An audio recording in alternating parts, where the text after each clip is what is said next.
دخلت لي بتاع مثلا 5-6 انترفيوز في الاسبوعين اللي بعد الانترفيو ده لحد ما جت فعلا اول جوب. وكانت بقى الحظ انا كنت بقى بقدم اون سايت ريموت، انا مش فارق معايا، انا عايزه ادوس في اي حاجه. انا عايزه اخش انترفيو واتقبل. بالظبط، عشان انا اترفضت. لا مش عشان اترفضت. انا لما دخلت الانترفيو لقيت ان الموضوع مش صعب زي ما هو كان في دماغي.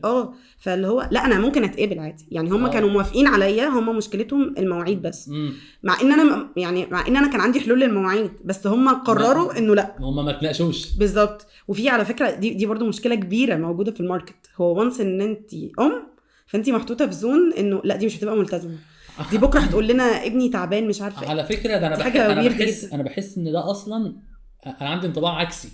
اوكي، انا عندي انطباع ان البنت قبل ما تتجوز او قبل او في الفتره الانتقاليه ما بين تخرجها وجوازها بتبقى فتره مليانه تقلبات وهي مش مستقره.